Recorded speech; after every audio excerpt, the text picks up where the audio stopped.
Seguimos entonces. Ayer nos quedamos viendo los diferentes aspectos del lenguaje. Nos quedamos viendo lo de las direcciones de ajuste, que no era mi momento con las direcciones de ajuste. Lo que tenemos que ver hoy como último punto de este 2.0, por decirlo así, es que al menos os suene de algo tres dimensiones que formuló en su momento el mismo del lenguaje, que formuló el mismo que las direcciones de ajuste, que son el aspecto o dimensión locutivo y locutivo hiperlocutivo.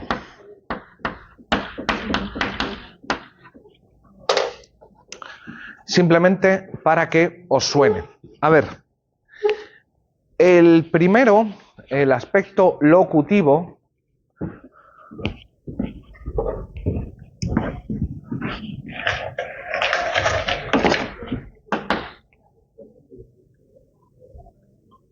locutivo y locutivo perlocutivo.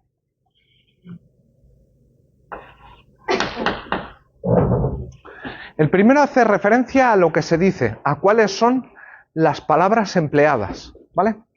Podemos analizar el lenguaje, desde el punto de vista de cuáles son las palabras empleadas.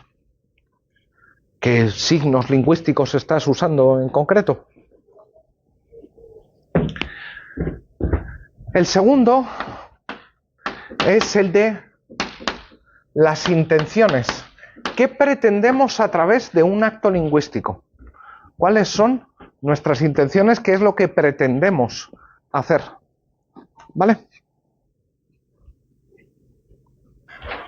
El último aspecto es el perlocutivo. ¿A qué hace referencia el perlocutivo?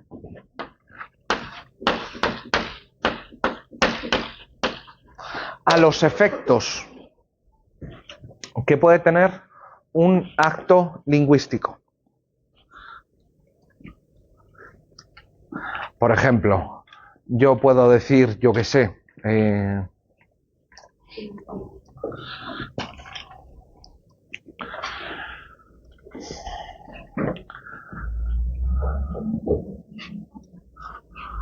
me gustan mucho las mujeres jóvenes.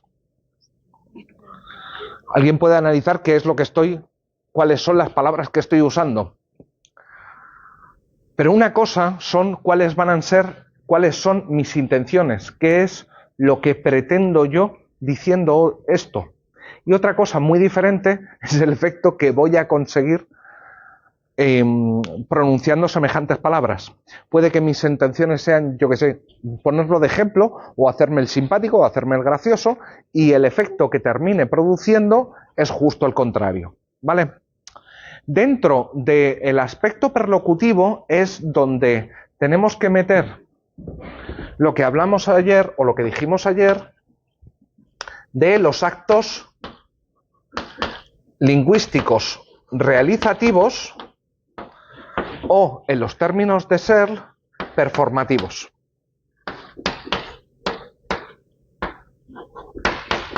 ¿Vale? Recuerdo, aclaro, son aquellos actos lingüísticos que el mero hecho de llevarlos a cabo ya producen efectos en el sentido de cambios en la realidad social. El hecho de deciros, os prometo que terminaremos antes, ya supone un cambio en la realidad. Anuncio el final del examen, o digo final del examen. ¿Sí? Bien. Mirad, ¿qué es lo que me interesa que recordemos de este punto 2.0? Primero, que las normas jurídicas no son enunciados descriptivos. Que por mucho que puedan estar formulados en ocasiones con una estructura indicativa e indicativa al futuro, no es que estén haciendo ninguna predicción. Lo que están haciendo es poner una norma. ¿Qué tipo de norma? Lo veremos en estas semanas. Pero está poniendo una norma. Lo mismo que cuando el legislador te dice la vida comienza en el momento X, la muerte empieza en el momento X, lo que queráis. Ahí no es que estén simplemente informándote de cómo está el mundo. No, no. Ahí lo que se están creando son normas. Por mucho, insisto, que estén en un modo indicativo. Por otro lado, también me interesa mucho que tengamos muy presente estos actos realizativos o performativos. ¿Por qué? Porque en derecho son fundamentales para entender una parte muy importante de la realidad jurídica, y es que en muchas ocasiones es el pronunciar determinadas palabras las que cambian la realidad jurídica. Alguien podría decir, bueno, el legislador, toda vez que... Sí, claro, también el legislador. Cuando el legislador crea una norma, crea una ley, no es que, vale, salvo la publicación, pero no es que requiera de actos posteriores para ser ley, es algo que por el hecho de haber sido aprobado ya es ley, ¿sí? Lo mismo que por el hecho de que yo os declare marido y mujer, si tuviese la competencia para hacerlo, no es que se requieran ulteriores actos, no, no, ya con esto, haber dicho esto ya crea una realidad jurídica nueva. ¿Vale? Podemos entonces pasar al punto 2.1, disposición... Sí. Los aspectos de, o sea, las dimensiones de que son dimensiones de lenguaje.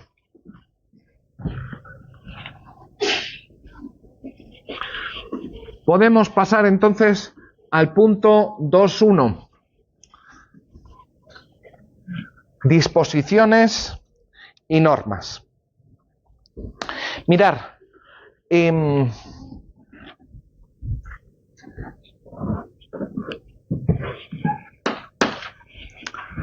tenemos el siguiente enunciado.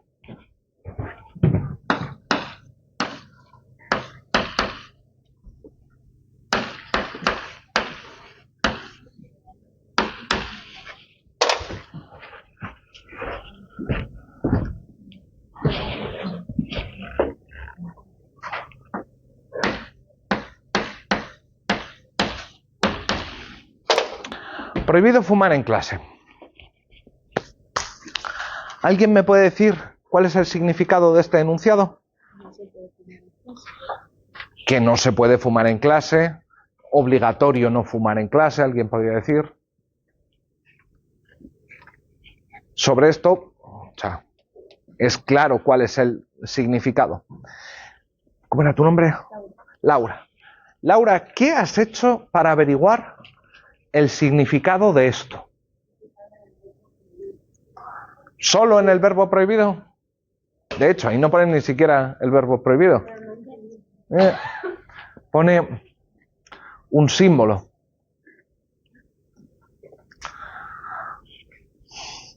Lo que ha hecho, repíteme, por fin. Laura. Lo que ha hecho Laura es traducir esto como prohibido. ¿Qué es fumar, Laura? Ya, pero ¿qué significa ese verbo? Hombre, ¿en qué consiste fumar?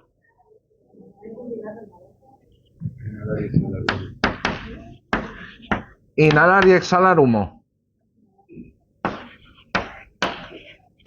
En clase, ¿qué significa?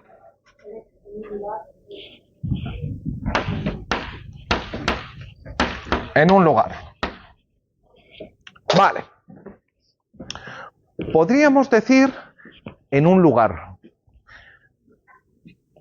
El enunciado de arriba pone prohibido fumar y nosotros lo que hemos hecho es desentrañar cuál es su significado, me mierda de pizarra, como prohibido inhalar humo en un lugar, en este lugar. ¿Sí?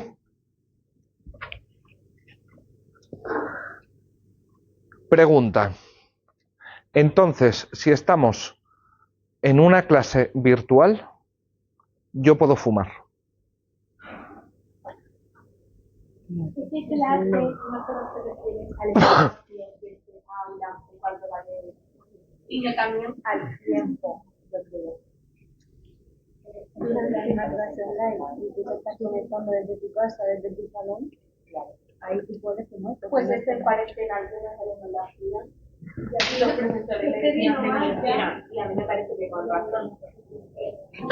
Bueno, pero no estaban en clase, estaban en su casa. Eso es jugar con los límites de la norma. Claro. Ya, pero ahí ya entramos en que al profesor le parece una falta de respeto, pero no hay una norma como tal que diga... Bueno, a ver, no puedes depende fumar en tu de casa. si es una interpretación pues, más estricta o más amplia, ¿no? Claro, claro. La pregunta es si el que está fumando se esconde detrás de la cámara o lo hace en medio de la casa.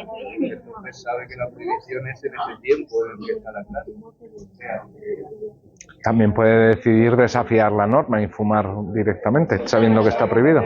la clase virtual, igual que si la clase saliésemos abajo. ¿Ahí estaría prohibido? Se acabaron las clases en el césped. A lo Platón.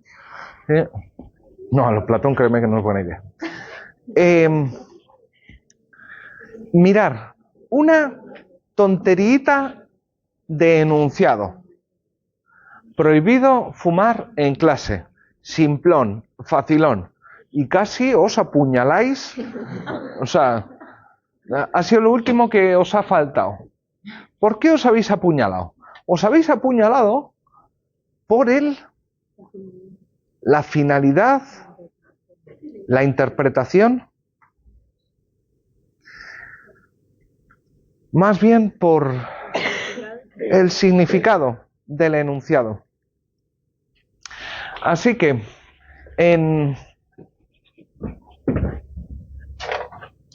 de un solo enunciado, parece que hemos sacado dos significados. Uno, prohibido inhalar humo en un lugar, y el otro, durante un espacio de tiempo.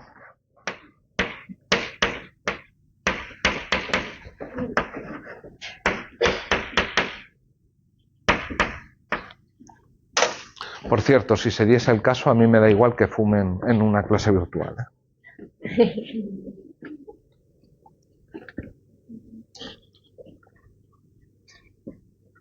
O sea, una misma norma que tiene dos significados.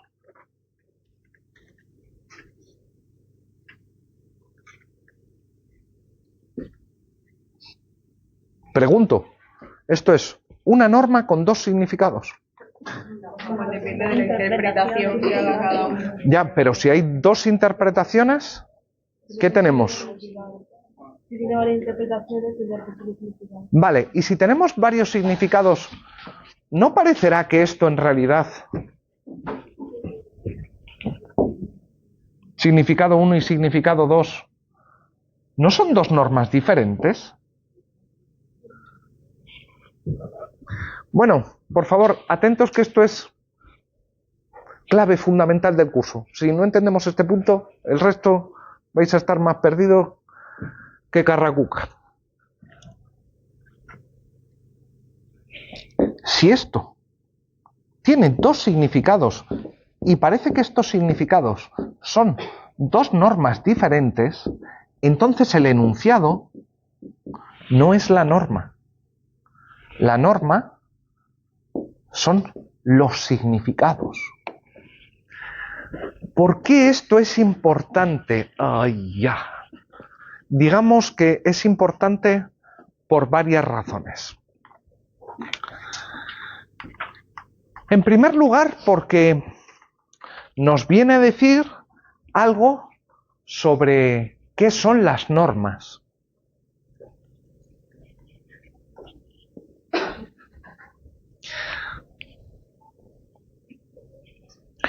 En nuestro lenguaje común de juristas, solemos decir que hay que interpretar la norma, o que la norma tiene una extensión A, una extensión B. Pero puede que sea una forma, tal vez, no del todo correcta de hablar. No es que aquí vayamos a ser los más correctos a la hora de hablar. Lo que me interesa es que nos demos cuenta de qué estamos implicados cuando decimos que hay que interpretar la norma del legislador. Cuando decimos que hay que interpretar la norma del legislador, lo que estamos entendiendo o lo que estamos diciendo es que lo que hay que hacer es darle sentido o encontrar el significado de aquello que dice el legislador.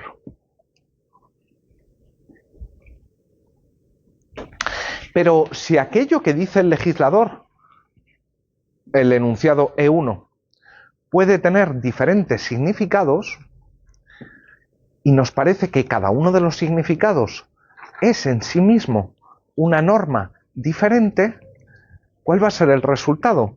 Que el legislador no emana normas.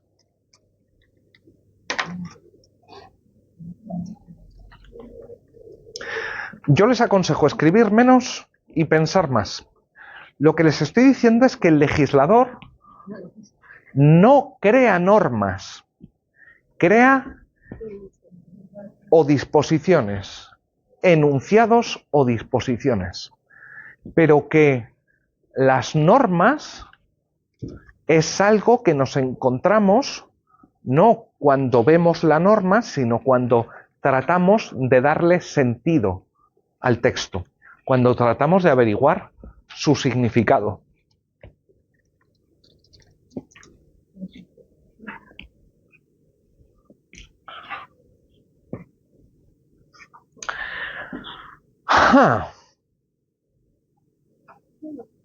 Esto quiere decir que son los intérpretes o los aplicadores del derecho los que crean las normas, no el legislador.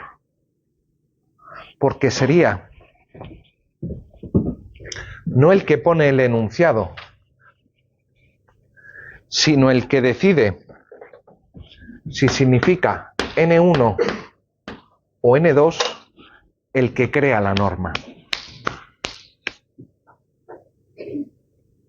Desde luego, sí, el legislador podrá tratar de ser más preciso, crear un lenguaje no ambiguo, pero en última instancia parece que, aún así, le corresponde al intérprete, al aplicador del derecho, establecer si el que vale es el significado S1 o norma N1 o la norma N2.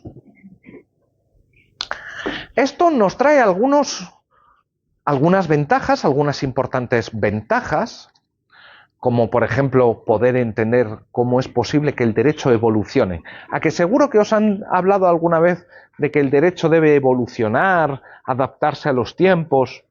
¿Habéis oído esta expresión en clase alguna vez? Sí, ¿no? O que la Constitución debe adaptarse a los tiempos, la Constitución menos. Pero el resto, el Código Civil, debe adaptarse a las nuevas realidades sociales.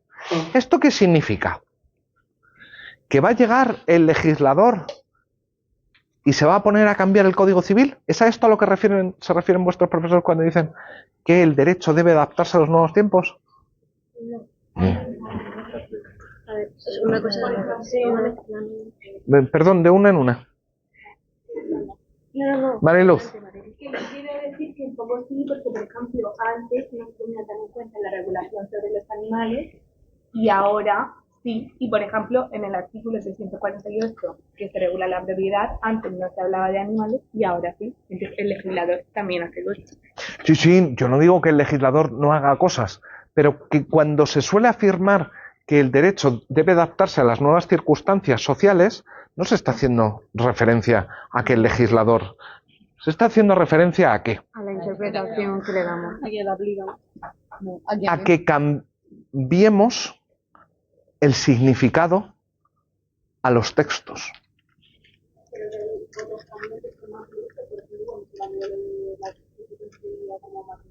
Sí, no tengo ninguna duda. Hay veces que el legislador, claro, el legislador no es que sea un espantapájaros sin más. El legislador, vamos a ver, cuando uno va al Congreso lo que pretende es cambiar el mundo emanando leyes, o al menos lo intenta. Pero nosotros en cuanto juristas sabemos,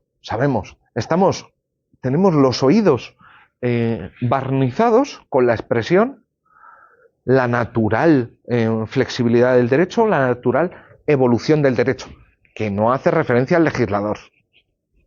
Hace referencia a que el intérprete aplicador vaya modificando las normas que va entendiendo a partir de los mismos enunciados.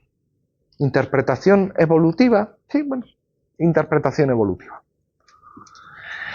Esto, como decir, nos permite entender algunas cosas que ya iremos viendo, pero también nos pone en algunas dificultades.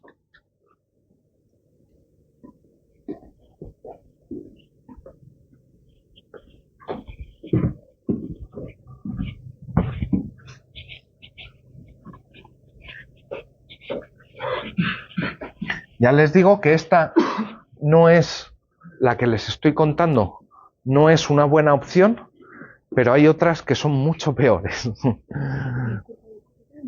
Sí. Cuando dices significados, ¿es lo mismo que interpretaciones o son dos cosas diferentes?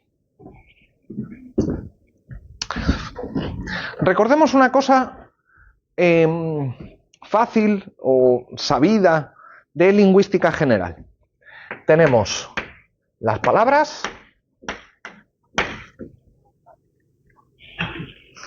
¿alguien me dice lo que significa botella?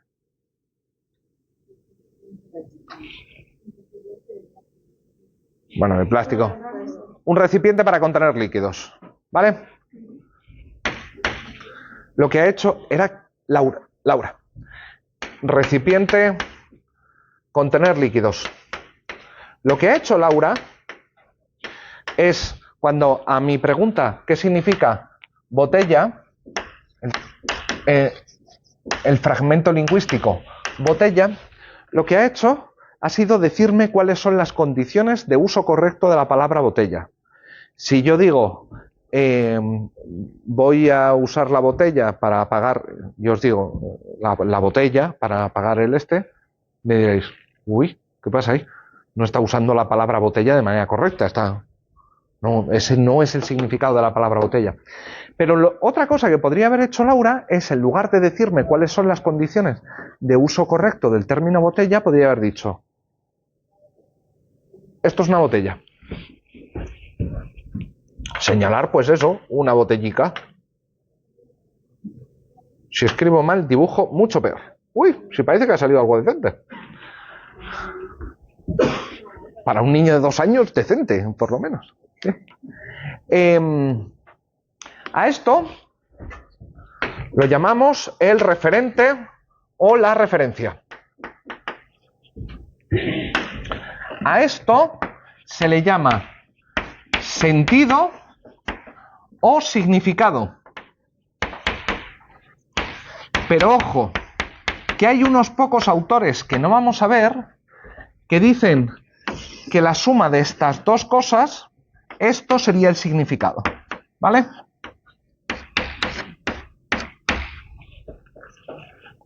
Lo borro enseguida. Es gente como Ferdinand Saussure y esta gente no nos interesa mucho aquí. ¿Qué va a ser entonces el significado? El sentido o significado es el conjunto de condiciones de uso de un término o expresión.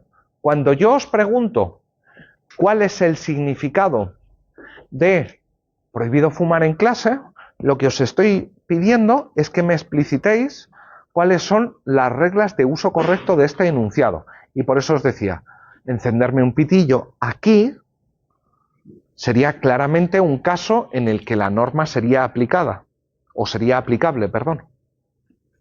Os estamos diciendo que eso contaría como un acto de fumar. Mientras que si lo hacemos en casa durante una clase virtual, no. Aquí lo que estamos haciendo es explicitar cuáles son las reglas correctas de uso del enunciado prohibido fumar en clase. En esto es el significado. Lo que pasa es que, recuérdame el número, cuidad. Lo que nos ha dicho Guidat es, ¿interpretación es lo mismo que significado? Sí y no. El término interpretación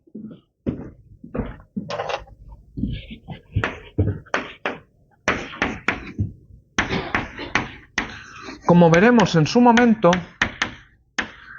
padece de lo que se llama la ambigüedad proceso-producto. ¿Qué es esta cosa de la ambigüedad proceso-producto?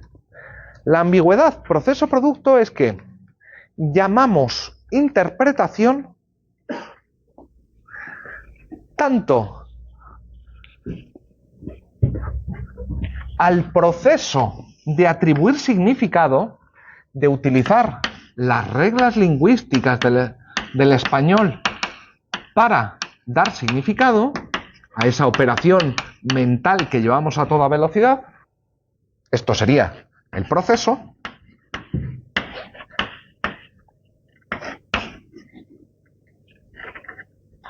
Como al resultado o producto. Es decir, al significado en sí mismo.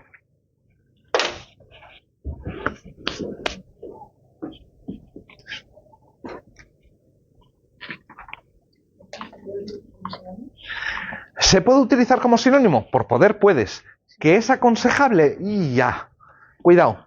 Yo en este punto de momento no quería explicar esto y los he usado como sinónimos, pero como ha surgido la duda, empiezo a separar. Una cosa es interpretar y otra cosa es el producto de la interpretación. El producto de la interpretación es un significado y a este significado lo llamamos norma. ¿Esto qué es lo que nos permite? Nos permite distinguir entre los enunciados del legislador y las normas que serían... ¿Qué serían las normas?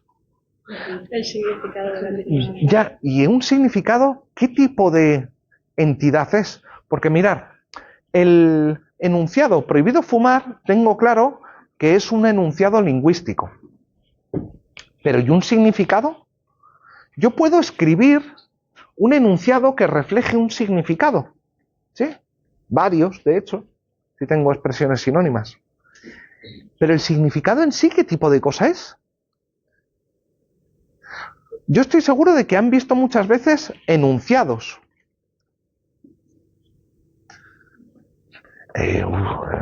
¿Cómo decir? En cualquier contexto lingüístico. ¿Pero significados?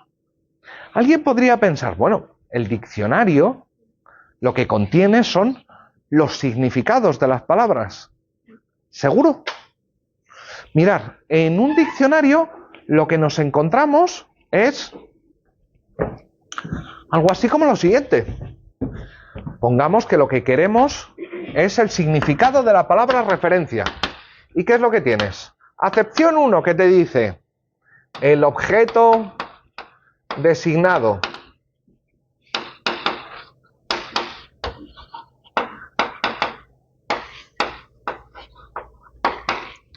Dos, presentación.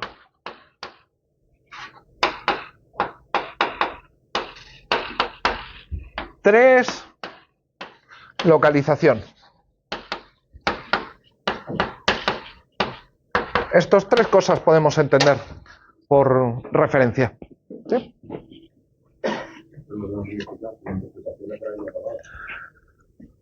Son un enunciado o un fragmento lingüístico, referencia, y al lado que he puesto, al lado he puesto otros 3 enunciados. He puesto el significado, he reflejado en cada uno de los enunciados, 1, 2 y 3, diferentes significados. ¿Sí? Pero estos no son el significado, son enunciados que expresan el significado, pero no son el significado. Estos son enunciados lingüísticos que yo puedo proferir, crear, destruir, borrar, pero ¿puedo borrar el significado? Si no puedo pronunciar el significado, no puedo borrar el significado. ¿Qué puñetas son los significados? Dale, dale. Que no, que simplemente negación, como en los duelos que hay varias fases, estamos en la negación, pero que no llegue la delira. La realidad. La realidad, pero en la realidad están los enunciados lingüísticos, pero El concepto personal que le da a la persona. ¿pero eso qué es? ¿Es una estructura, es un fenómeno mental? Es un ente abstracto. ¿Qué es esto de un ente abstracto? Aquí quien la tira la paga. Venga, venga. ¿Cómo? General. Lo más general que hay es, no sé, España. En el mundo material, pero de que algo del que todo el mundo tiene una idea. Algo del que todo el mundo tiene una idea. No existe en el mundo material. Una idea no existe en el mundo material. Vale, esperad. Paremos un segundo. No existe en el mundo material. El significado no existe. Sí, Pablo, te he oído a la primera, a la segunda y a la tercera. La pregunta es, ¿y existen cosas que no existan en el mundo material? Las ideas no existen en el mundo material. ¿Las ideas no existen en el mundo material? ¿Estáis seguros? Mirad.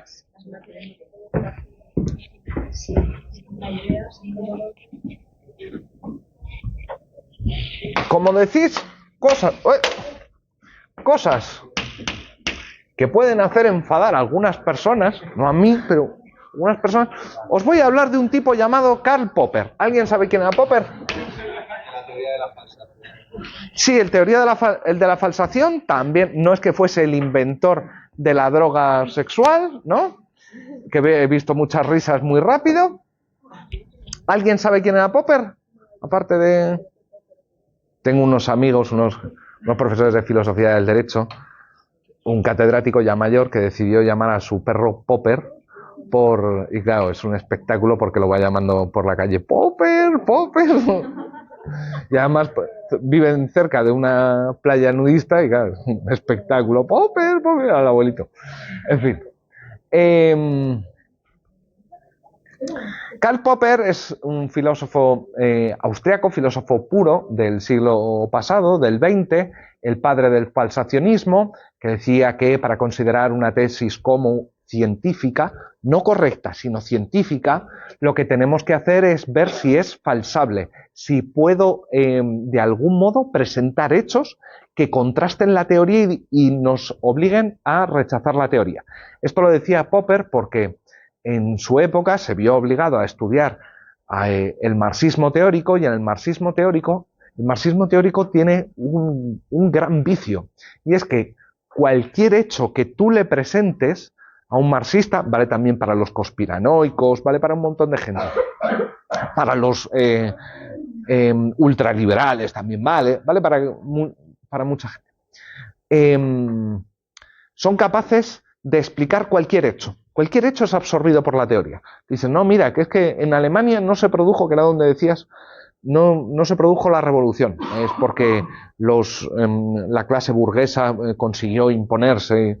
Siempre, cualquier cosa son capaces de explicarla con su teoría. No hay nada que permita rechazarla. Dice, bueno, si esto es así, entonces no es una teoría científica, es simplemente un cuento chino. Pero Popper también se ocupó de otras cosas, entre ellas de un poco de ontología, ¿no? De ontología, de espacio ontología. Ontología, las cosas que existen, la tesis acerca del conjunto de cosas que existen. Popper tenía claro, como buen empirista, que cosas pues existen en el mundo. O sea, existe esta tiza, existe Antonia, existe la pantalla del ordenador, existe este edificio. Es el conjunto de cosas materiales que existen. Y a esto Popper lo llamó mundo 1. El de las cosas materiales.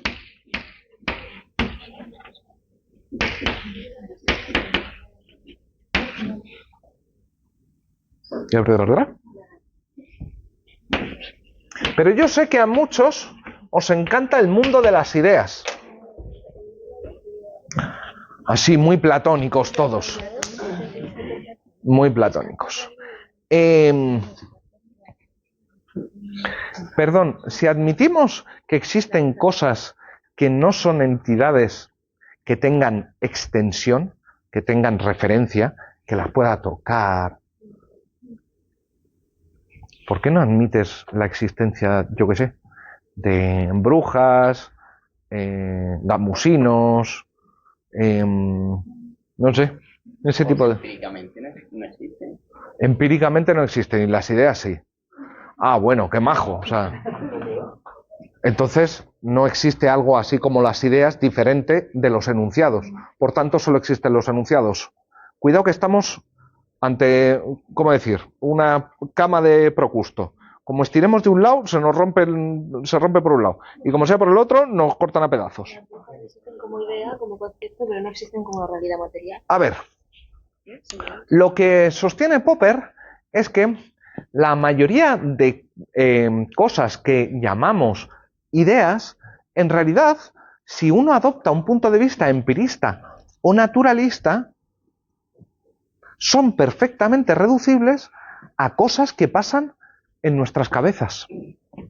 Mira, que es que se me acaba de ocurrir, claro, cuando se te acaba de ocurrir algo, ¿qué es lo que está sucediendo? Pues que tu cerebro toma una determinada configuración. ¿Sabéis que el cerebro se mueve? Literalmente, cambia su configuración. Cuando pensamos, hay microcambios y a veces físicamente se notan. Por ejemplo, alguien que haya mantenido una vida intelectual muy intensa, si le abres la tapa de los sesos, cuando se nota que el cerebro está como más arrugadito, tiene más arrugas. Mientras que alguien que no le haya dado mucho al coco parece más una bola de billar. Nuestro cerebro se mueve. Y estos movimientos, alguien podría decir que son las ideas, los estados mentales, o las ideas coinciden con estados mentales. Bueno, esta sería una posibilidad reduccionista de equiparar las ideas a los estados mentales. Pero nos dice Popper, cuidado, que hay un conjunto de cosas de las que sabemos muy poco, que sí son reducibles a estados mentales, ¿vale? El mundo 2 es el mundo de los estados mentales. Hace referencia a las cosas que pasan en nuestra cabeza, ¿vale? Las cosas que pasan en nuestra cabeza, forman parte del mundo natural, de las cosas que están ahí fuera, ¿sí? Pasan en tu cabeza, pasan en la mía, pero esto forma parte del mundo natural. En el fondo somos parte del mundo natural. Pero Popper, que no era un reduccionista, también admitía la existencia del mundo 3. Alguien, había sido tú, me parece, había hablado de las brujas. Piensa que las brujas existen como concepto, como idea, pero que no existen en el mundo material como cosas. ¿Existe Harry Potter? ¿Dónde? En nuestras cabezas.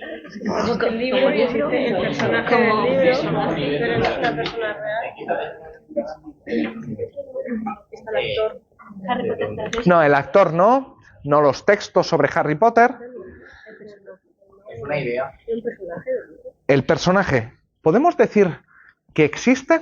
Ojo, si decimos que existe y hay algo, y admitimos el mundo 2, ¿es simplemente un conjunto de estados mentales que tenemos nosotros? ¿O Harry Potter existe más allá de nuestras cabezas?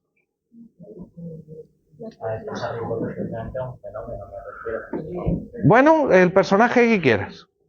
En la cabeza de J.K. Rowling. Ella sí que sería el mundo 2, ¿no? Porque sí. ¿Y en el tuyo? No es. Sería otra cosa distinta. En el tuyo sería otra cosa distinta. Porque si no hubiese generado la idea en la cabeza de esta señora, yo no lo tendría en mi cabeza. No tendría de su conocimiento, no sabría de su existencia.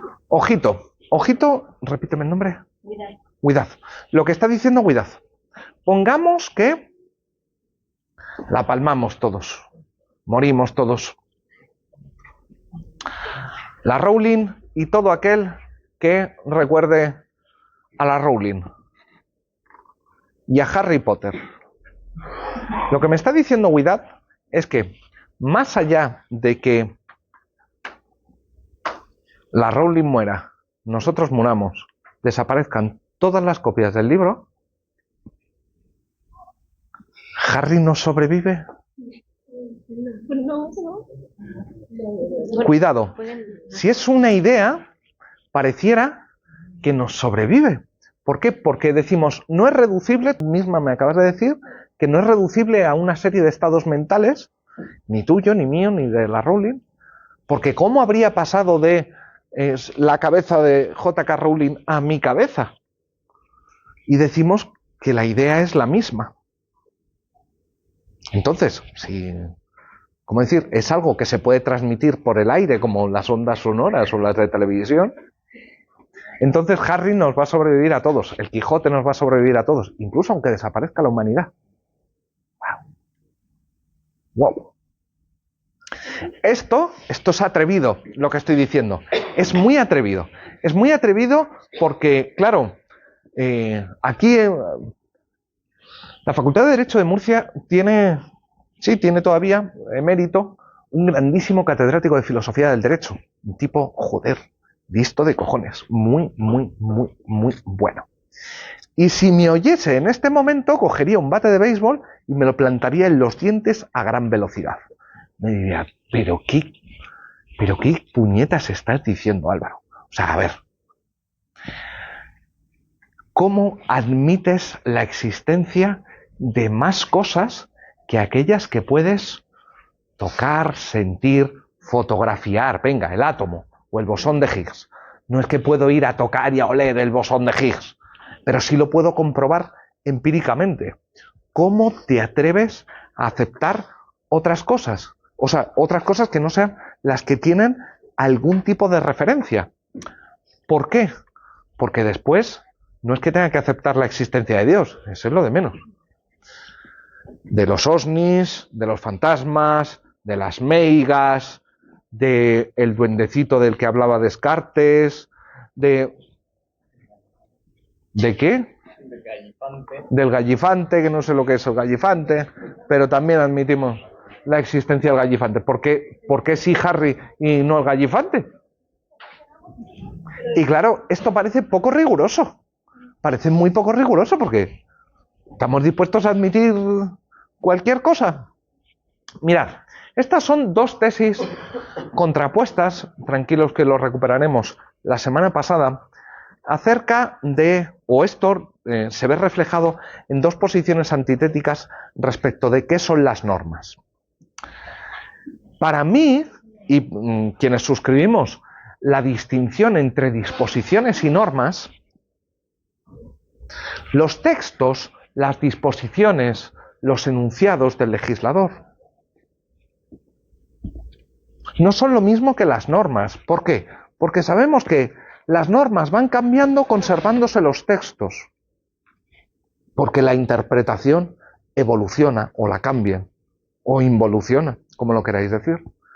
Pero si es así, tenemos un problema gordo. ¿Por qué tenemos un problema gordo? Porque tenemos que probar qué son las normas o qué son los significados. Porque si existe la norma, ¿qué le pasaría? ¿Exactamente lo mismo que a Harry Potter? ¿Los significados serían como Harry Potter? Mirad, os pongo un ejemplo tontorrón. Pongamos, ¿qué hora tenemos? Y 57, vale. No sé si sabéis que debajo del Congreso de los Diputados está la cámara, una cámara acorazada gigante con todos los originales de las leyes. Y entras allí, yo que tengo una vena un poco puncarra, entro allí y lo quemo todo. Efectivamente. Este ejemplo lo pusiste el primero. Ya, es que mola. Claro, es que sirve para explicar muy bien. Si yo quemo todos los enunciados jurídicos, ¿significa que quemo el derecho? Eso es como la película de Bradbury, ¿puede ser? La de Fahrenheit, que se queman todos los libros y los tienen que memorizar. Bueno, ¿desaparece nuestra cultura si quemamos todos los libros? No. ¿Desaparece el derecho si quemamos todas las copias en papel o del tipo que sea del Código Civil el Código Penal? Si es así, es muy extraño. Es muy extraño porque tenemos algo que no somos capaces de asir, que no podemos destruir, ni el paso del tiempo lo mata. No hay nada que lo mate. Pero claro, hay que demostrar qué tipo de entidad es. Y los que sostienen que no, mira, si somos mínimamente rigurosos, mínimamente empiristas, el derecho, ¿qué va a ser? Más que un conjunto de textos. ¿Qué más puede ser? Como dioses, como duendecillos malignos. Pero esto lo termino de explicar la semana que viene, ¿vale? Profesor, no ha dicho la práctica. Uy, sí, perdón, las prácticas. Dadme un segundo.